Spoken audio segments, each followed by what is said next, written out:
As far as iOS fighting games go, we can't get enough of Shadow Fight 3.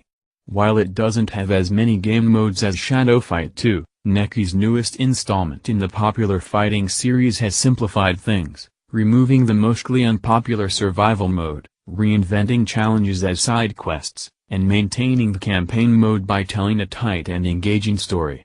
The duel system also lets you fight against real, human-controlled players in order to win more rewards and increase your standing and potential reward quality.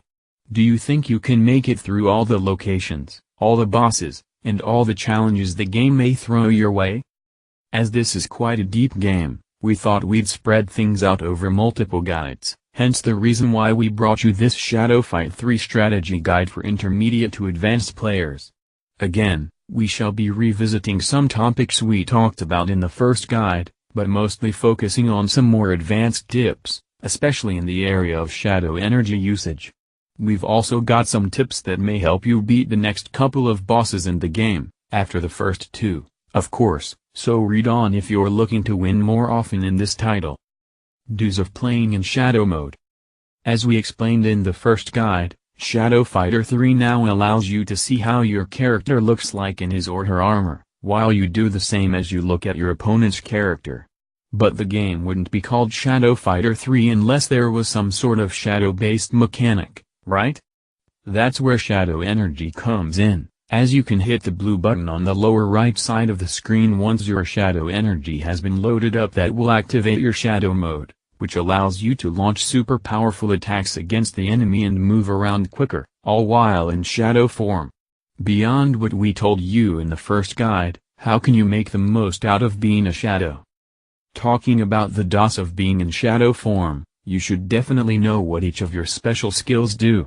Each of the arrow keys that are lit in blue, up, down, left, right, correspond to a skill that is activated once you hit the arrow key and the shadow button simultaneously. Since you wouldn't want to appear like a confused mess launching those skills willy-nilly, you should know that they do, and how much damage they can deal out. You don't want to hit a ranged shadow attack while up close, or conversely make the earth shake from under your enemy's feet while you're a good distance away from them. The next do is to be more aggressive in your attack.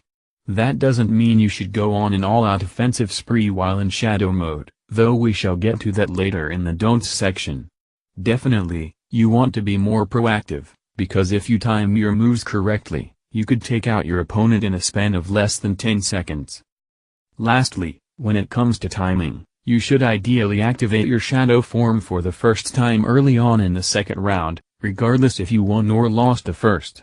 Let your opponent turn into a shadow before you do. If you know how to evade and defend, it shouldn't be too hard making your opponent waste their shadow opportunity.